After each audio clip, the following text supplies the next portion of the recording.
Hello students, welcome back to my YouTube channel smart study science classes. आज के इस video में हम देखने वाले हैं क्लास 9 विज्ञान का अध्याय ऊतक। यदि आप चैनल पर नए हो तो चैनल को सब्सक्राइब करें। यदि वीडियो अच्छी लगे आपको तो वीडियो को लाइक करें।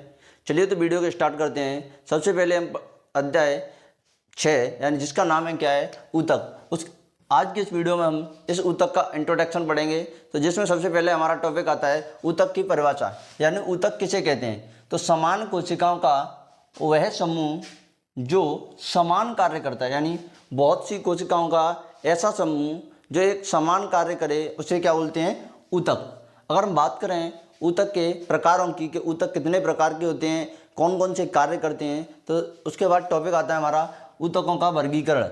क्या टॉपिक आता है, ऊतकों का वर्गीकरण, जिसमें हमें पता है कि ऊतक मुख्य रूप से दो प्रकार के होते हैं। कौन कौन से? एक तो होता है आपका पादप ऊतक, दूसरे होते हैं कौन से, जंतु ऊतक। इस चैप्टर के अंतर्गत हम इन दोनों ऊतकों को पूरी तरीके से ढंग से पढ़ेंगे। सबसे पहला ऊतक है हमारा कौन सा, पादप ऊतक। अगर पादप ऊतक की प्रकारों की बात करें हम, तो इसमें हमारा पहला ऊतक आता है। ये पादप ऊतक दो प्रकार के होते हैं। कौन कौन से? विभज्योतक और स्थायी ऊतक। कौन कौन से होते हैं? विभज्योतक और स्थायी ऊतक। अगर विभज्योतक की बात करें तो विभज्योतक ऊतक हमारे तीन प्रकार के होते हैं। कौन कौन से होते हैं? जिसमें पहला टाइप आता है आपका शीर्षस्थ विभज्योतक, जो कि शीर्ष पर उपस्थित होता है। दूसरा आता है हमारा अंतर्विष्ट विभज्योतक और तीसरा आता है पार्श्व विभज्योतक। यह हमारे पादप ऊतक का पहला प्रकार विभज्योतक, जिसके कौन कितने प्रकार होते हैं? शीर्षस्थ विभज्योतक, अंतर्विष्ट विभज्योतक और पार्श्व विभज्योतक। इन तीनों ऊतकों को हम जब चैप्टर को शुरुआत करेंगे ढंग से, आज तो हम चैप्टर का इंट्रोडक्शन पढ़ रहे हैं, जब चैप्टर को हम ढंग से पढ़ेंगे तब इन तीनों ऊतकों को हम डिटेल में पढ़ेंगे। उसके बाद दूसरा ऊतक आता है हमारा स्थायी ऊतक। पादप ऊतक का दूसरा प्रकार कौन सा होता है? स्थायी ऊतक। अगर स्थायी ऊतकों को देखें हम, दो स्थायी ऊतक मुख्य रूप से दो प्रकार के होते हैं, जिसमें सबसे पहला प्रकार होता है आपका सरल स्थायी ऊतक, दूसरा कौन सा होता है? जटिल स्थायी ऊतक। अब सरल ऊतकों के बारे में बात करें तो सरल ऊतक हमारे दो प्रकार के होते हैं। एक तो देखें पेरेन्काइमा, दूसरा कोलेनकाइमा। अगर तीसरे ऊतक की बात करें इसी में सरल ऊतक में, तो तीसरा होता है हमारा स्क्लेरेनकाइमा। कौन सा होता है? स्क्लेरेनकाइमा। यह आपके तीन ऊतक होते हैं सरल ऊतकों में। कौन कौन से? पेरेन्काइमा, कोलेनकाइमा और स्क्लेरेनकाइमा। ठीक है। अगर जटिल स्थायी ऊतकों की बात करें तो जटिल स्थायी ऊतक मुख्य रूप से दो प्रकार के होते हैं। कौन कौन से? एक तो होता है आपका जाइलम। कौन सा होता है? जाइलम। और दूसरा कौन सा होता है आपका? फ्लोएम। अगर जाइलम की बात करें कि जाइलम किन किन भागों से मिलकर बना होता है, तो जाइलम आपका पहला भाग ट्रैकिड, दूसरा भाग होता है जाइलम का वाहिकाएं। ट्रैकिड को ही हिंदी में वाहिनिकाएं बोलते हैं। क्या बोलते हैं? वाहिनिका।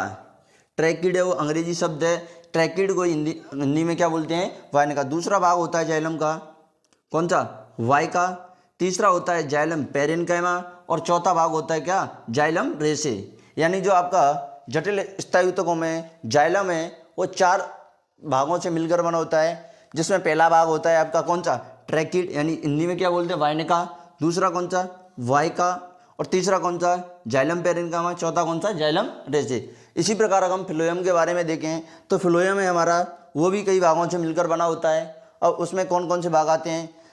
उसमें पहला भाग आता है आपका साथी कोशिकाएं, दूसरा भाग आता है फ्लोएम रेसे, तीसरा भाग आता है फ्लोएम पेरेन्काइमा और चौथा भाग आता है चालिनी नलिका और पांचवा भाग आता है चालिनी कोशिका।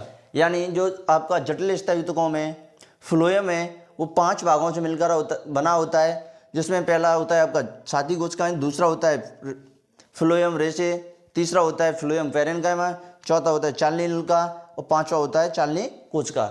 यह तो अभी हम पढ़े थे अभी क्या? पादप ऊतकों के बारे में। क्या पढ़े थे हम? पादप ऊतकों के बारे में। अगर हम बात करें जंतु ऊतक, यानी अगर बात करें इस चैप्टर की, तो इस चैप्टर के हमारे दो पोर्शन हैं, जिनमें से दो पोर्शनों में से हमें पहले तो पढ़ना है जो आपके पादप ऊतक हैं उनके बारे में। तो यह सारे ऊतकों को हम जब चैप्टर ढंग से स्टार्ट करेंगे तब एक के बाद एक डिटेल से पढ़ेंगे। ठीक है। अगर हम बात करें जंतु ऊतक, तो जंतु ऊतकों में भी आपके कई ऊतक आते हैं, जिसमें सबसे पहला आता है आपका एपिथेलियमी ऊतक, जो कि मोस्ट इंपॉर्टेंट ऊतक है। ठीक है। अगर एपिथेलियमी ऊतक के प्रकारों की बात करें तो इसका पहला प्रकार होता है सल्की एपिथेलियम ऊतक। दूसरा होता है घनाकार एपिथेलियम ऊतक। तीसरा होता है स्तंभाकार एपिथेलियम ऊतक, जैसे पश्चिमाभी भी बोलते हैं। क्या बोलते हैं? पश्चिमाभी भी बोलते हैं। उसके बाद होता है आपका चौथा स्तरित शल्की एपिथेलियम ऊतक। और भी पढ़ेंगे इसके बारे में, जो डिटेल में हम पढ़ेंगे, तब इन सभी ऊतकों को एक के बाद एक डिटेल से पढ़ेंगे, ठीक है। उसके बाद आता है आपका दूसरा संयोजी ऊतक। अब संयोजी ऊतक यह भी एक मोस्ट इंपॉर्टेंट ऊतक है, जो कि ह्यूमन बॉडी में बहुत से कार्य करता है, ठीक है।